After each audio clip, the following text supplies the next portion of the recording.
आचार्या जिन शासनो नति करा पूजा उपाध्यायिका श्री सिद्धांत सुपाठ का मुनिवरा रत्नत्रया राधिका पंचेति परमेष्टिनो प्रतिदिनं कुर्वन्तु नो मङ्गलं मङ्गलं भगवान् वीरो मङ्गलं गौतम प्रभु मङ्गलस्तु लिभद्राद्या जैनो धर्मोस्तु मङ्गलम् चैताभारहं वासं चक्रवर्ती महिडियो संति संति कर लोए पतो गई मनुतरम दामो मंगलमुकीठम अहिंसा संयमो तवो देवावितं नामं सन्ति जसधम्मे संयमनो ध्यानमूलं गुरोर्मूर्ति पूज्यामूलं गुरोर्पदो शास्त्रमूलं गुरोर्वाक्यं मोक्षमूलं गुरोर्कृपा अमृतरस से भरियोड़ो जिन शासन लागे जिन शासन लागे माने गणेशरो दरबार प्यारो प्यारो लागे हो गुरु गणेशरो दरबार प्यारो प्यारो लागे शासन ही है विनार शासन ही झनकार है शासन रोयो बड़लो देखो कितनो छायादार है चारों तीर्थ सुशासन उजियारो लागे उजियारो लागे माने गणेशरो दरबार प्यारो प्यारो लागे हो गुरु गणेशरो दरबार प्यारो प्यारो लागे श्रमण संघरी गरिमा बढ़ावा गावा गुरु गुण गान आत्मरी पीछान जिनवानी रोपान व्रत नियम सुजीवन रो अंधियारो भागे अंधियारो भागे माने गणेशरो दरबार प्यारो प्यारो लागे हो गुरु गणेशरो दरबार प्यारो प्यारो लागे साचा गुणवान बनने कर आत्म ध्यान समय पड़ा इन धर्म वास्ते होवा मां कुर्बान वर्धमान रो शासन मोहन गारो लागे मोहन गारो लागे माने गणेशरो दरबार प्यारो प्यारो लागे हो गुरु गणेश रो दरबार प्यारो प्यारो लागे। संगठन शक्ति सु जिन शासन गौरव बढ़ावा। श्रद्धारा दीप जगने ज्ञान री प्रतिभा फैलावा। प्रभा कृपा सु सजियोड़ी बगिया प्यारी लागे। हासु हानि लागे माने गणेश रो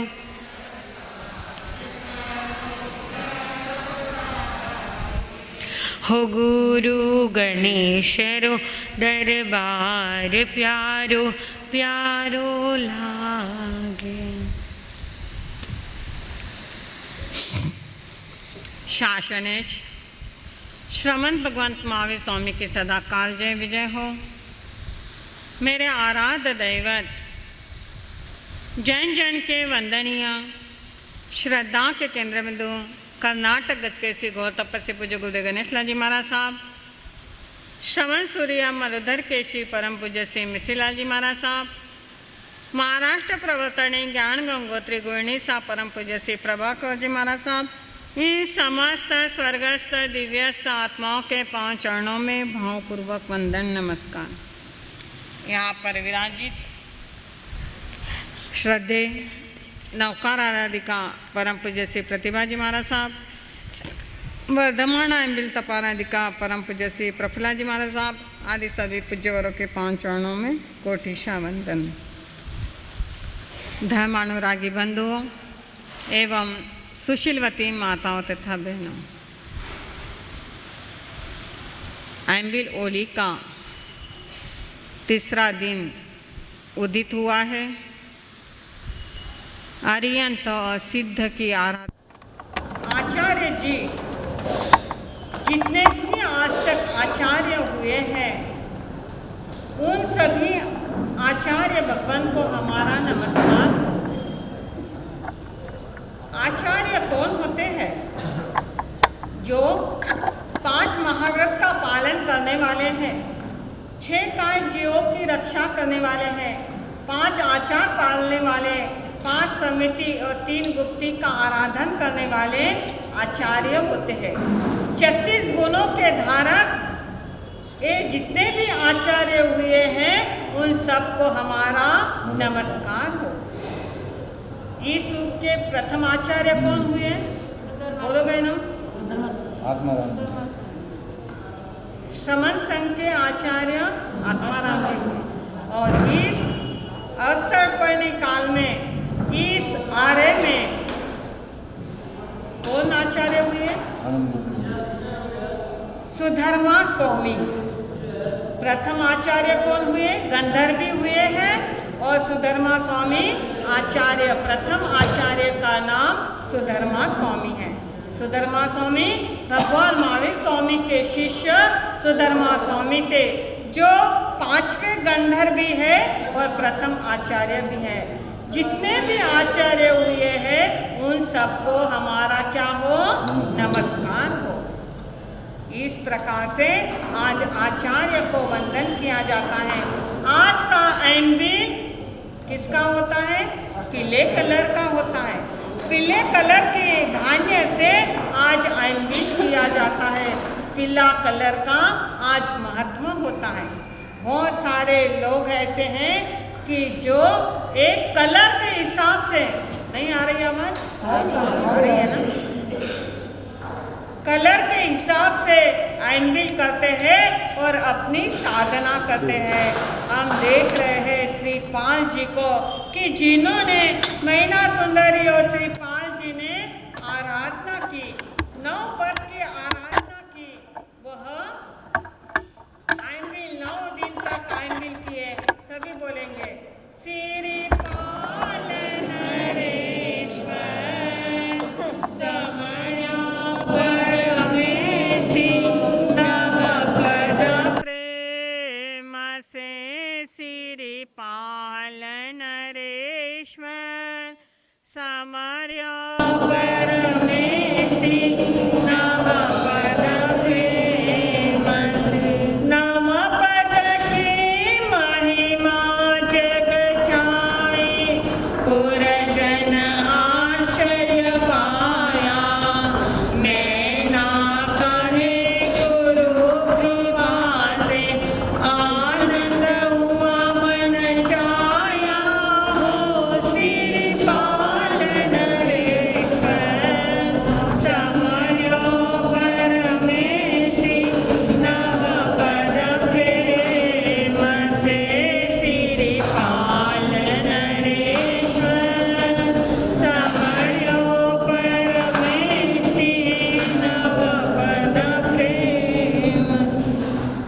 आपने देखा था कि श्रीपाल जी और मैना सुंदरी ने 9 दिन तक आयनबिल किए और आयनबिल करने से इतना जो श्रीपाल जी को कुष्ठ रोग हो गया था, वह एक आयनबिल करने से 9 आयनबिल करने से तो उनका शरीर कंचन वर्णी काया बन गया।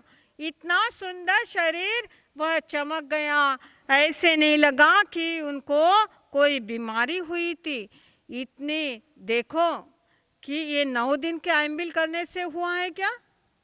ये 9 दिन के आयनबिल से नहीं, ये अनंत जन्मों की साधना होती है। कई जन्मों की साधना, गुरुओं का आशीर्वाद मिल जाता है, तब थोड़ा सा जैसे कपड़े पर धूल जमती है और कपड़े पर धूल अगर लग गए, उसको झटक दिया तो क्या हो जाती है? धूल, कपड़ा साफ हो जाता है। इसी प्रकार से श्रीपाल जी की कई जन्मों की साधना थी, कई ऐसी साधना उन्होंने की और कपड़ा 9 दिन तक आयनबिल किए और पूरा शरीर का रोग दूर हो गया। गुरु की कृपा मिल गई, गुरु का सानिध्य मिल गया, मैना सुंदरी का साथ मिल गया, तो सारा बीमारी क्या हो गई? कर्म उदय में आए, पर कर्म पूरे जो सत्ता में पड़े हुए थे उदय में आकर के सारे नष्ट हो गए। इस प्रकार से उन्होंने क्या किया? श्रीपाल जी और मैना सुंदरी 9 दिन के आयनबिल होने के बाद में सोचा कि गुरु की कृपा है, चलो हम गुरु के दर्शन के लिए जाएंगे। और दोनों भी संत के दर्शन के लिए पहुँचे, वंदन किया तो जो श्रीपाल जी की माँ थी उसका नाम क्या था? कमल प्रभा। कमल प्रभा जो अपने बेटे के लिए दवाई लाने के लिए गई थी कि मेरे बेटे को कोढ़ हो गया है, मैं दवाई लेकर के आती हूँ। कई वर्ष निकल गए पर माँ को दवाई मिली नहीं और उसे पता चला कि यहाँ पर संत विराजमान है, तो मैं दर्शन के लिए जाऊँ, दर्शन करूं और अपने जीवन को धन्य बनाऊं।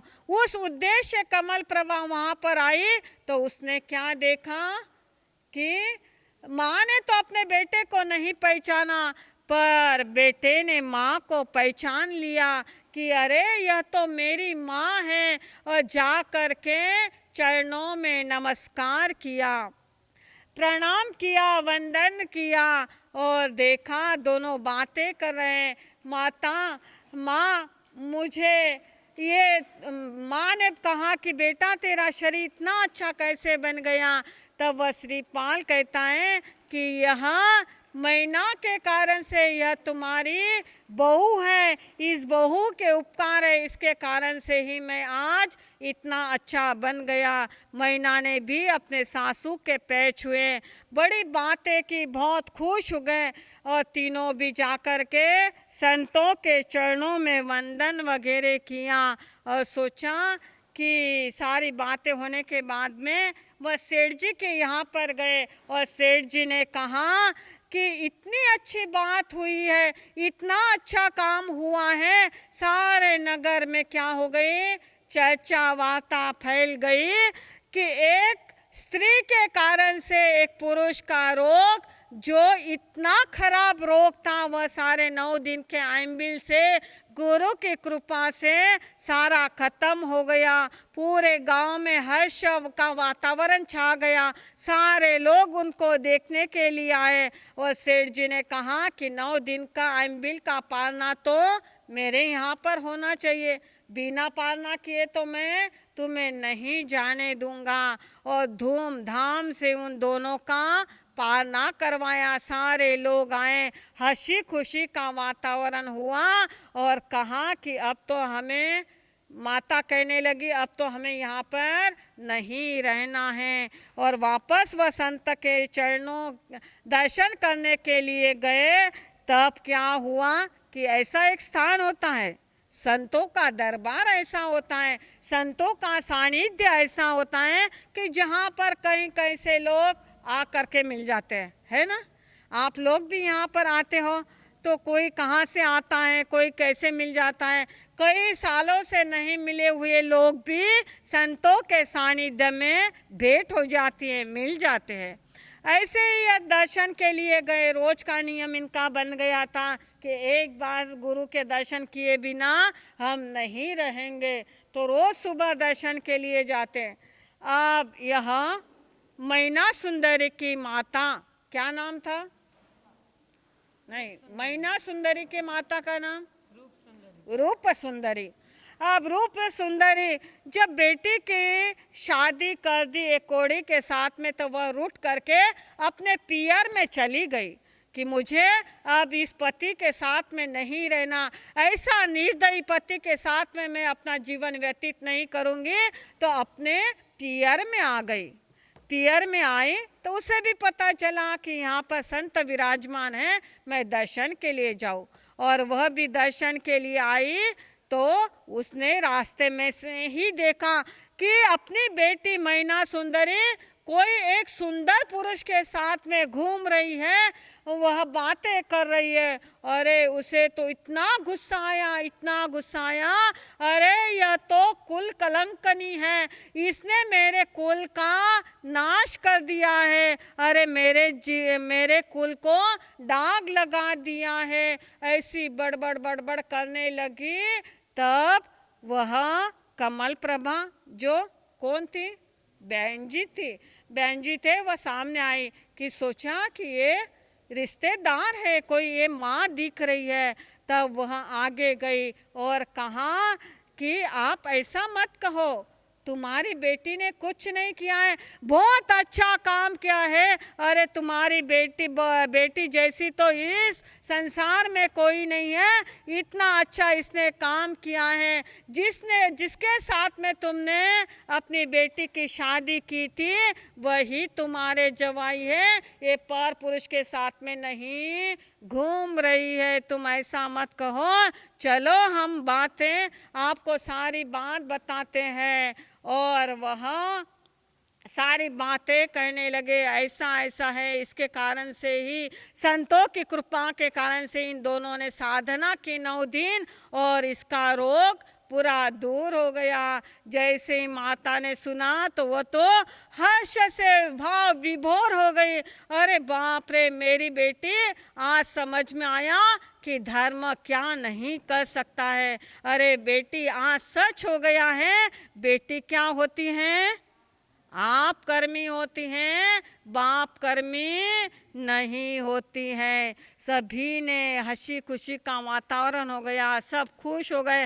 इतनी चारों की चारों बातें करने लगे और संतों के वंदन नमस्कार किया, उपदेश सुना। और माता ने कहा, मैना सुंदरी की माता ने कहा कि अब घर कहाँ पर रहेंगे, कहाँ तक सेठ जी के यहाँ पर रहेंगे, हम अपना घर है, चलो तुम्हारे ननिहाल जाएंगे और वहाँ पर रहेंगे। पर मैना सुंदरी ने कहा कि ऐसे मैं कैसे आऊँ, जब मेरी शादी करके दी तब मुझे कुछ नहीं दिया, ऐसे ही मुझे विदा कर दिया, अब तो मैं ऐसे नहीं आऊँगी, मैं तो इज्जत से आऊँगी, ऐसे मुझे नहीं आना है। माता ने भी समझ लिया कि बेटी जवाई आए हैं तो मैं ऐसे तो नहीं लेके जाऊँगी। अपने घर पर गई, अपने भाई को कहा कि सारी बातें पहले से लेकर के सारी बातें बता दी। फिर वह भाई भी बड़ा खुश हुआ, इतना खुश हुआ और वह सोचा चलो अब हम अपने घर पर लेकर के आएंगे। और माँ और भाई दोनों वहाँ पर पहुँचे और इन दोनों को, सभी को अपने घर पर लेकर आए। कहाँ पर आए? किसके यहाँ पर? मामा के घर पर लेकर के आए। सारे बातें करने लगे, बातें सारी एक दूसरे बातें करने लगे। ऐसे गुरु का उपकार है, धर्म का हाँ, पुण्यपाल मामा को सारी बातें बताने लगे। इतना अच्छा हुआ, गुरु की कृपा हुई, हमने ऐसी ऐसी साधना की और सब कुछ हुआ। और जो 700 कोड़ी थे उन्होंने भी अब गुरुओं को भी पूछ लिया था कि अब इनको भी मेरे मामा को ये 700 मामा थे ना श्रीपाल जी के, जो भांजा माना हुआ था, तो उनका रोग कैसे दूर हो? तो संतों ने बता दिया, कुछ नहीं, हाथ में पानी लो, सामने पानी लो, गर्म पानी लो, नौकार मंत्र बोलते जाओ और सबके शरीर पर छिड़क दो, तो सबका रोग क्या हो जाएगा? दूर हो जाएगा। और श्रीपाल ने वैसे ही किया। उसका तो अब नियम बन गया था, सुबह उठना, ध्यान करना, माला फेरना, नौकार मंत्र बोलना, ऐसे रोज की उसकी साधना बन गई थी। और सारे 700 के 700 मामा का रोग क्या हो गया? दूर हो गया। सारे लोग अपने अपने घर पर चले गए। और यह भी आए। अब इन्होंने मैना सुंदरी के जो पिताजी थे, क्या नाम था उनका? थोड़ा थोड़ा बोलो, आवाज। पहुपाल राजा। पहुपाल राजा ने देखा कि मेरी पत्नी रूठ करके अपने पियर चली गई है, बहुत दिन हो गए मैं मिला नहीं हूँ, मुझे उसे मिलने के लिए जाना है। तब पहुपाल राजा घोड़े पर बैठ करके अपने ससुराल जाने लगे। ससुराल जाने लगे तो घोड़े पर आ रहे थे। आते आते श्रीपाल और मैना सुंदरी अपने मामा के घर के छत पर दोनों झूले में बैठे हुए थे। और दोनों श्रीपाल और मैना सुंदरी बातें कर रहे थे कि अरे मैं बचपन में मामा के घर आती थी, ऐसा ऐसा है यहाँ पर, इस गांव की ये विशेषता है, ऐसा है, हम यहाँ पर खेलते कूदते थे, ऐसी ऐसी बातें करने लगे और हंस रहे थे, मस्त मजाक कर रहे थे। तब यह बातें कर रहे थे तो उधर से मैना सुंदरी के पिताजी आए। पिताजी ने वहाँ से घोड़े पे से ही ऊपर उनकी नजर गई। देखा, यह तो मेरी कौन दिख रही है? बेटी मैना सुंदरी दिख रही है। और यह मैना सुंदरी किसी सुंदर पुरुष के साथ में हंसी उड़ा रही है, खिलखिला रही है। अरे पर पुरुष के साथ में यह बातें कर रही है। अरे मैंने तो एक कोड़ी के साथ में इसकी शादी कर दी थी और इसने तो अपना कुल खानदान का नाम कलंकित कर दिया और दूसरे के साथ में शादी कर ली। यह तो मजाक कर रही हैं। इतना गुस्सा आया पिताजी को, इतना गुस्सा आया। और वहाँ अपने ससुराल में जाने लगे और अंदर से सालाद जी आए। सालाद जी ने देखा कि यह तो इनकी गलतफहमी हुई है, इन्होंने जो ऊपर देखा है इनके माइंड में जरूर दूसरी बात हुई है। तब साले जी को कहा, आप जो देखा है वहाँ और कुछ नहीं है, वही बातें, चलो पहले घर में चलो, अपने बहन से मेरी बहन से मिलो, अपनी पत्नी से बात करो, सारी बातें घर में आने के बाद में पता चले जाएगी। और घर में गए और सारी बात हुई। तब पिताजी ने कहा कि मैना, आज तुम जीत गई और मैं हार गया। अरे बेटी, तो आप कर्मी होती हैं, बाप कर्मी नहीं। सही है ना? हाँ, बेटी आप कर्मी होती, सभी अपना अपना भाग्य लिख करके लाते हैं, कोई किसी के भाग्य नहीं बदल सकते। पिताजी ने भले ही कोड़ी पुरुष के साथ में शादी कर दी, पर उसके भाग्य में अच्छा लिखा था, राजकुमार लिखा था, इतना सुंदर लड़का लिखा था, तो उसके भाग्य बदलते देरी नहीं लगी। चाहे पिता कुछ भी कर दे, फिर भी उसके कर्म में अच्छा था, उसके भाग्य में अच्छा था, तो अच्छा ही होकर के रहा। पिताजी ने कहा, बेटी मैं हार गया हूँ, सच में धर्म के सामने कोई किसी को जीत नहीं सकता, तुम्हारी जीत हो गई है, मैं हार गया हूँ बेटा, चलो अब यहाँ पर नहीं रहेंगे। कहाँ पर? अपने ससुराल में बेटी और जवाई को रखें, अपना घर है, अपना गांव है, हम तो अपने घर पर जाएंगे।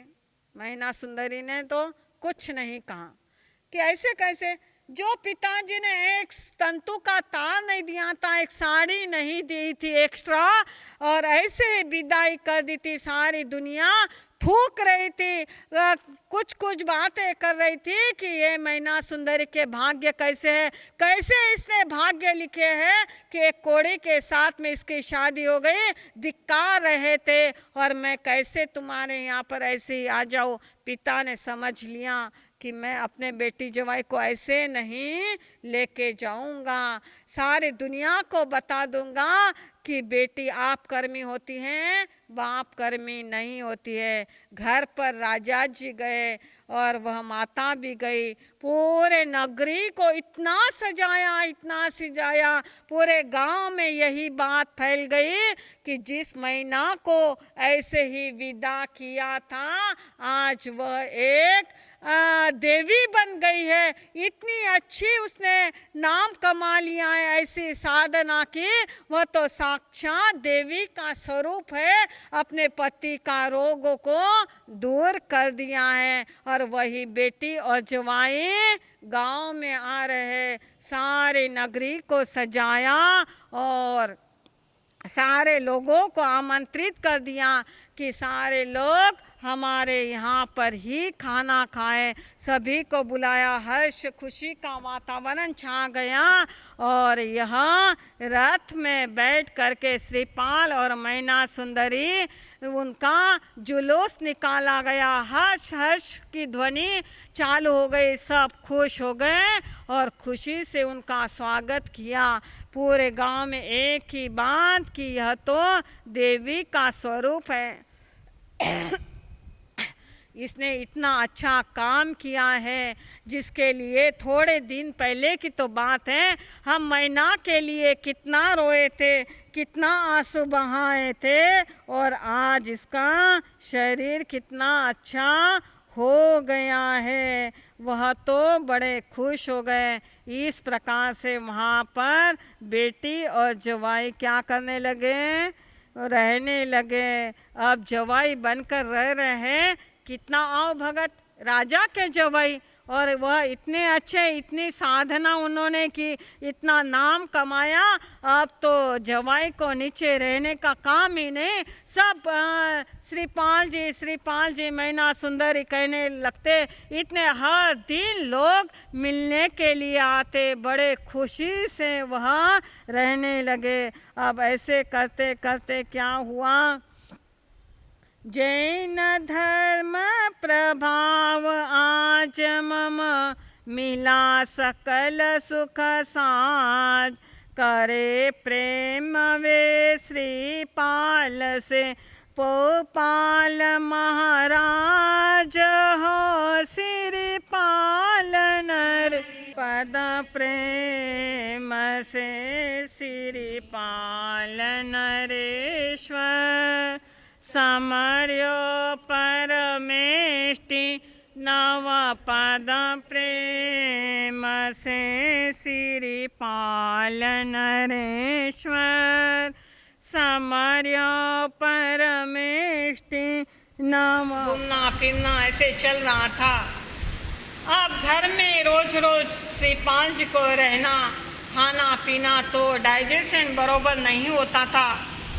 तो एक बाजू में एक छोटा सा गार्डन था। श्रीपाल जी का नियम ऐसे बन गया था कि रोज शाम के समय पर उस गार्डन में घूमने के लिए जाना, थोड़ा सा घूम के आना और खाया हुआ डाइजेस्ट करना, इस प्रकार से उनका नियम बन गया था। तब एक बार क्या हुआ कि श्रीपाल जी घूमने के लिए गार्डन में गए। तब उस माली की एक छोटी पोती थी, उसने अपने दादी को पूछा कि दादी माँ, ये देव पुरुष कौन है, ये रोज रोज यहाँ पर बगीचे में आते हैं, ऐसे लगता है ये देवता है, कोई देव पुरुष है, कौन है। तब दादी ने क्या कहा, दादी ने अपने पोती को कहा, ये राजा के जवाई है। क्या कहा, ये हमारे गांव के जो राजा हैं उनके जवाई है। ये शब्द श्रीपाल जी ने सुने, श्रीपाल जी ने सुने और कहा कि मैं किसके नाम से जाना जा रहा हूँ? राजा के जवाई। मेरा नाम गया, मेरे पिता का नाम गया और मैं किसके नाम से पहचाना जा रहा हूँ? जवाई, राजा के जवाई के नाम से पहचाना जा रहा हूँ। तब उनके दिमाग में आया, अरे मेरे पिता का नाम गया, मेरा नाम गया, यह मैंने अपने जीवन में कुछ भी नहीं कहा किया, अब मुझे यहाँ पर नहीं रहना है, मुझे तो कुछ ऐसा काम करना है जो मैं अपने नाम से पहचाना जाऊँ। ऐसा देखो जीवन परिवर्तित होना होता है। तब कहते हैं ना, संसार का स्वरूप क्या है? संसार का मीनिंग संसरति इति संसार। संसार उसी को कहते हैं जो एक जैसा नहीं रहता है, कुछ ना कुछ संसार में बदलाव होता ही है। आज जैसा दिन है वैसा कल रहने वाला है नहीं, कुछ ना कुछ परिवर्तन होता है, उसी का नाम संसार है। तब एक शब्द पोती ने क्या पूछ लिया और माली ने कह दिया ये राजा के जवाई है। तब घर पर गए, चेहरा उतर गया कि अब मुझे यहाँ पर नहीं रहना है। कहते हैं 4 प्रकार के व्यक्ति पहचाने जाते हैं। एक होता है उत्तम पुरुष, एक होता है मध्यम, तीसरा होता है अधम और चौथा है महाअधम। उत्तम पुरुष कौन होता है? जो स्वयं के नाम से पहचाना जाता है वह उत्तम पुरुष होता है। मध्यम पुरुष जो पिता के नाम से पहचाना जाता है वह मध्यम पुरुष कि ये अमुक जी का बेटा है, ये अमुक जी का लड़का है। पिता के नाम से जो पहचाना जाता है वह मध्यम पुरुष। और जो मामा के नाम से पहचाना जाता है, अरे इसके मामा यहाँ पर रहते हैं, ये इनका भांजा है, ये अमुक जी का यह भांजा है। जो मामा के नाम से पहचाना जाता है वह अधम पुरुष।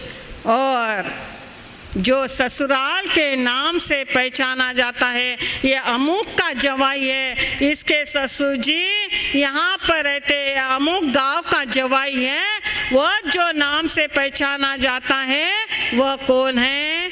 महाअधम। अब अबे हमें पहचाना है हम कौन से पुरुष है, हम कौन से कैटेगरी में आते हैं, हम उत्तम पुरुष हैं, मध्यम पुरुष है या अधम है या अधमाधम है।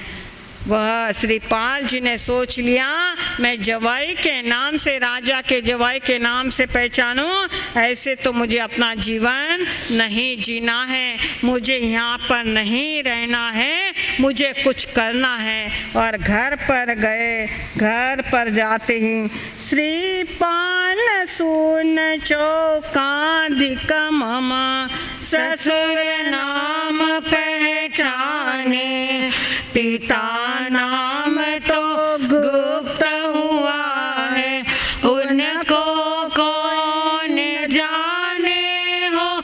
श्रीपाल नरेश्वर समर्यो परमेष्टि नव पद प्रेम से। श्रीपाल नरेश्वर समर्यो परमेष्टि नव पद प्रेम से।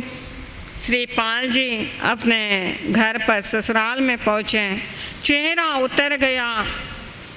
तब राजा जी ने पूछा, जवाई जी तुम्हें क्या हो गया है? क्या किसी ने कुछ कह दिया है?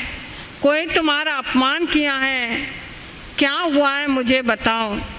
तब कुछ नहीं कहा, अपने ससुर जी को कुछ नहीं कहा। घर में गए, माता ने पूछा क्या हुआ है बेटा, तुम्हारा चेहरा इतना क्यों उतर गया है? तब श्रीपाल जी ने कहा, माँ मुझे अब यहाँ पर नहीं रहना है, मुझे परदेश में जाना है, धन कमाना है, मुझे कुछ करना है, मुझे यहाँ पर नहीं रहना है, मैं यहाँ पर रह करके मैं रह नहीं सकता हूँ, मुझे परदेश जाने की आज्ञा दो।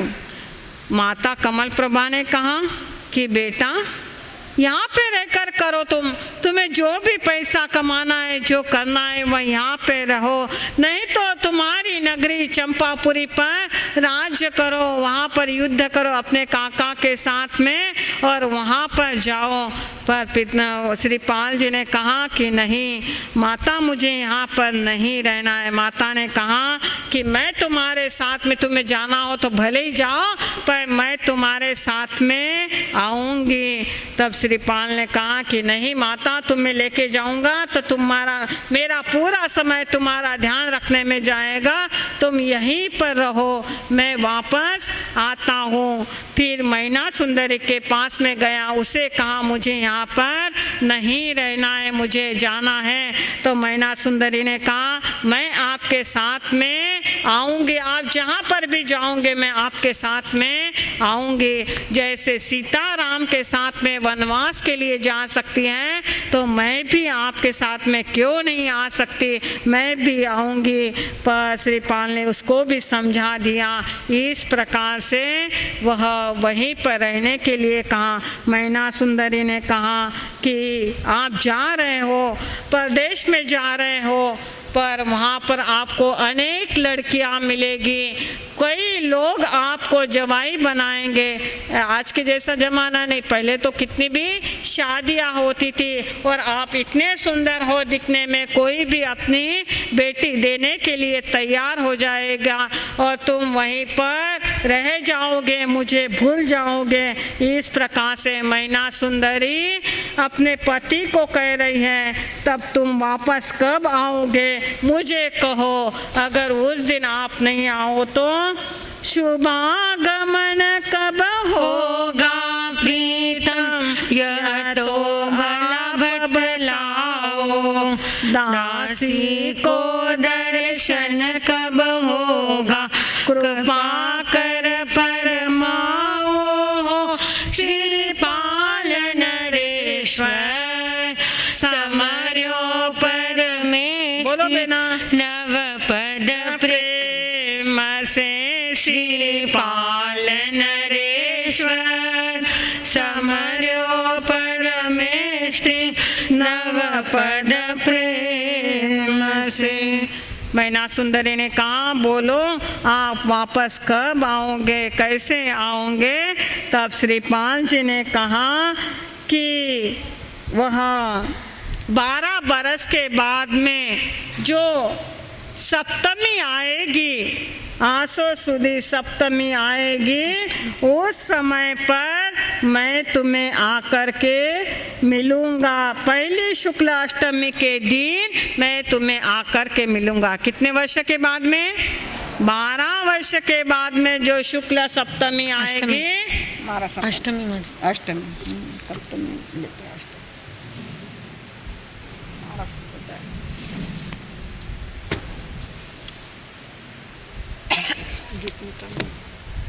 दया पालो।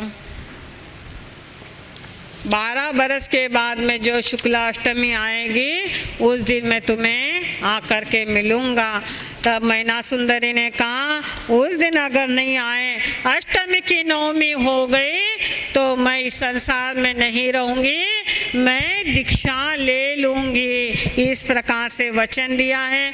आगे समय आने पर देखेंगे आगे क्या क्या होता है, कैसे श्रीपाल जी जाते हैं, क्या होता है उनके जीवन में, क्या क्या परिवर्तन आता है, यह तो समय आने पर देखेंगे। पर ध्यान रखो कल का दिन क्या है? दशहरा। दशहरा का दिन है, बहुत अच्छा दिन है। कल से सभी को दशहरा से दिवाली तक हमारे भगवान महावीर स्वामी का निर्वाण अमावस्या दीपावली के दिन है। तो ऐसा नियम होता है कि दशहरा से दिवाली 20 दिन तक 108 बार पुच्छी सुनम किया जाता है। सभी ने ध्यान रखना कि रोज के आप 10-10 बार पुच्छी सुनम करो या 5-5 बार करो तो भी 108 बार पुच्छी सुनम हो जाता है। तो सभी ने बहुत अच्छा रहता है पुच्छी सुनम की साधना करना। 108 बार पुच्छी सुनम आप सभी को करना है, जितना हो सकता है उतना करो तो बहुत अच्छा रहेगा। दशहरा से दीपावली तक 108 बार पुच्छी सुनम करना है। सभी ने ध्यान रखना, बहुत अच्छे दिन है, बहुत अच्छा समय है, हमें साधना करने का अवसर आया है। हम समय के साथ में उत्तरायण सूत्र की भी स्वाध्याय चालू करेंगे, पर सभी ने ध्यान रखना पूनम के बाद में उत्तरायण सूत्र की स्वाध्याय चालू होगी। आप सभी ने अभी से अपनी अपनी किताबें निकाल करके रखना। उत्तरायण सूत्र जो भगवान महावीर स्वामी के अंतिम वाणी उत्तरायण सूत्र है, उसको स्वाध्याय रूप में मूल रूप में पढ़ेंगे। तो अपनी अपनी किताबें तैयार रखना, लेकर के आना। पूनम के बाद में हम स्वाध्याय करेंगे और सभी ने अपने जीवन में आइम्बिल की साधना करो, आइम्बिल करो, जप करो। नहीं आइम्बिल होता है तो माला फेरो, सारी क्रिया करो तो जीवन आनंद मंगलमय होगा और आनंद ही आनंद होगा। बोलिए भगवान महावीर स्वामी की।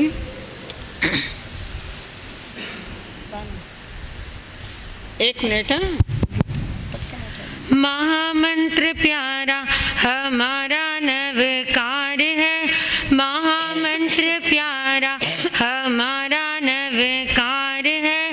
14 पूरब का समझो ये सार है, 14 पूरब का समझो ये सार है।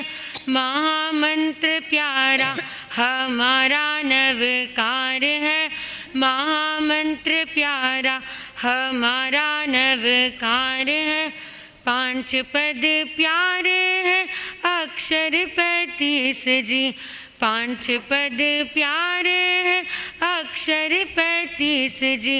मन में बसा लो, मन में बसा लो तो होवे बेड़ा पार है।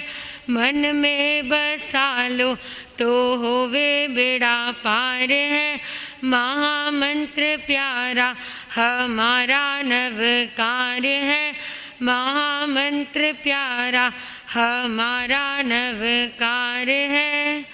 देव देवी दुनिया में इसके अधीन है, देव देवी दुनिया इसके अधीन है। 5 पद मानो, 5 पद मानो ये बड़ा अवतार है। महामंत्र प्यारा हमारा नवकार है। 14 पूरब का समझो ये सार है, महामंत्र प्यारा हमारा नवकार है। सुबह जपो शाम जपो, जपो जब चाहो जी। सुबह जपो शाम जपो, जपो जब चाहो जी। होती सुनवाई, होती सुनवाई ये खुला दरबार है। होती सुनवाई ये खुला दरबार है। महामंत्र प्यारा हमारा नवकार है, महामंत्र प्यारा हमारा नवकार है। 14 पूर्वों का समझो ये सार है, 14 पूर्वों का समझो ये सार है। महामंत्र प्यारा हमारा नवकार है। बोलिए पंच परमेष्ठी भगवान की। अहिंसा अवतार श्रमण भगवान महावीर स्वामी जी के चरणों में कोटिश वंदन करने के पश्चात अत्र विराजित कोटा संघ प्रमुखा नौकार आराधिका परम पूज्य डॉक्टर श्री प्रतिभा जी महाराज साहब, वर्धमान आइम्बिल तपोनिधि परम पूज्य श्री प्रफुल्ला जी महाराज साहब एवं विराजित सभी साध्वी वृंदों के चरणों में कोटिश कोटिश वंदन नमन। उपस्थित धर्म प्रेमी बंधुओं, माताओं एवं बहनों, सादर जय जिनेन्द्र। जैसा कि आप सभी को ज्ञात है, वर्तमान आइम्बिल होली प्रारंभ हो चुकी है और बहुत से तपस्वियों के आइम्बिल चल रहे हैं। तो आइम्बिल की व्यवस्था महासंघ की तरफ से यहीं पर रखी गई है। प्रतिदिन सुबह 11:30 से 12:30 बजे के बीच आइम्बिल की व्यवस्था यहीं पर रहेगी। आइम्बिल करवाने के लाभार्थी परिवार हैं श्रीमान सा ज्ञानचंद जी, वर्धमान जी, आशीष जी बोहरा परिवार, पेरम्बूर वाले, मरुधर में झूठा। परम पूज्य गुरनी मैया जिनका कि अभी मौन साधना चल रही है, उनकी मौन साधना 20 तारीख को पूर्ण हो जाएगी और 20 तारीख को ही महामंगलिक भी रहेगा। कृपया ध्यान रखें, 20 तारीख को ही परम पूज्य गुरनी मैया का महामंगलिक भी यहीं पर रहेगा। सर्व संकट निवारक महाप्रभावी प्रभु पार्श्व पद्मावती आराधना, जिसके अंतर्गत 16 शुक्रवार तक सामूहिक एकासन यहीं पे करवाए जा रहे हैं। उसका एकासना कल शुक्रवार है, तो कल वो सामूहिक एकासन यहीं पर होंगे। कल सुबह 11 बजे से सामूहिक एकासन की व्यवस्था यहाँ पर रखी गई है। घर घर नौकार जाप की कड़ी के अंतर्गत आज का जाप श्रीमान रिकबचंद जी नाहर तंडियारपेट एवं श्रीमान दिनेश जी, प्रवीण जी विनायका तिरुवतूर वालों के यहाँ पे रहेगा। आज के सहयोगी मंडल श्री चंदनबाला महिला मंडल पुरानी दोपेट एवं एसपीएस जैन नवयुग मंडल पुरानी दोईपेट। पधारे हुए सभी दर्शनार्थियों के लिए गौतम प्रसाद की व्यवस्था यहीं पर रखी गई है। कृपया गौतम प्रसादी लेकर पधारें। आज जो आइम्बिल कर रहे हैं उनमें आइम्बिल की प्रभावना सिद्धा लेडीज़ विंग मंडल की तरफ से दी जाएगी। आपको महासंघ की तरफ से बहुत बहुत धन्यवाद। आज के पचकान एकासन बियासन हाथ जोड़े जिनको एकासना बियासना का पचकान आश्रम पानम खायमम स्वयं गुरुगुटेनम पायपतनम एकासना बियासना का पचकान हो सके।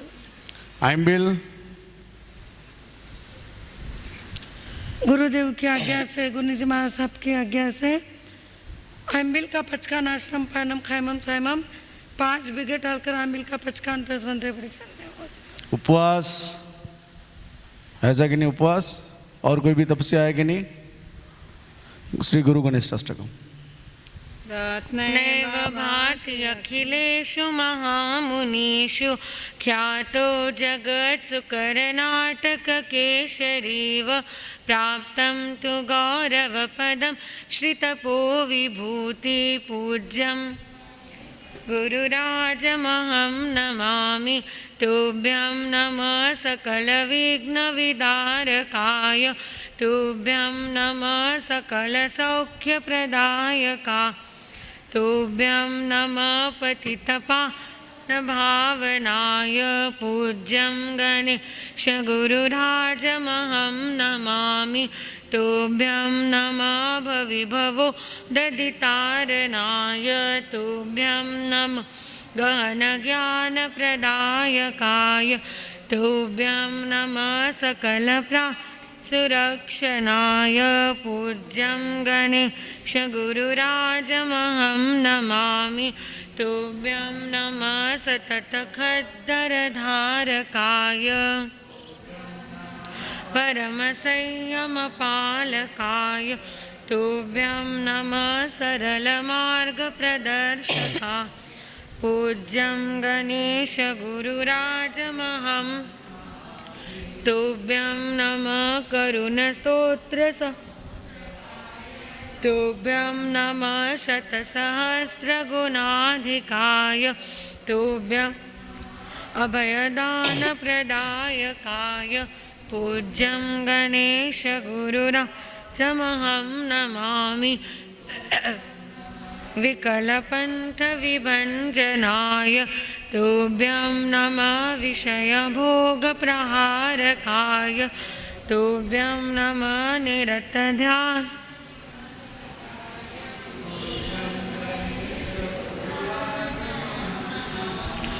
तुभ्यं नमः सकल आगमलेखकाय तुभ्यं नमः चरणसप्ततिपालकाय तुभ्यं नमः सकलसद्गुणभूषणाय पूज्यं गणेश गुरुराजमहं नमामि नात्यद्भुतं भुवनपावनम् यत्ते कृता सततप्राणसुरक्षणं ते ये त्यागरागकिरणे प्रविलोकितस्त्वं पूज्यं गणेश गुरुरा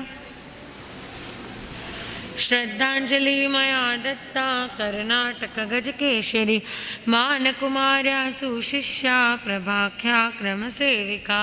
बोलिए सद्गुरुनाथ की जय। सामूहिक पचकान और मंगल पाठ। आज के सामूहिक पचकान आज सब जने 11 नकार मंत्र गिनना, आज झूठा नहीं डालना, डालना परमाने। और आज ऊपर से घी नहीं लेना, खिचड़ी रहो चावल रहो कुछ भी रहो, ऊपर से घी नहीं लेना। सबको धारणा परमाने करने जोग से पचकान। गुरुदेव की आज्ञा से, गुरु जी महाराज सबकी आज्ञा से चतारी मंगलम अरियंता मंगलम चिद्दा मंगलम साहू मंगलम केवली पनतो दमो मंगलम। चतारी लोगतमा अरियंता लोगतमा सिद्धा लोगतमा साहू लोगतमा तो दमो लोगतमा। चतारी शरणम पवजामि अरियंता शरणम पवजामि सिद्धा शरणम पवजामि साहू शरणम पवजामि केवली पनतो दमो शरणम पवजामि। अरियंतों का शरणा सिद्धों का शरणा साधुओं का शरणा केवली परोपी दया धर्म का शरणा। चार शरण दुखारण जगत में और न शरण कोई होगा।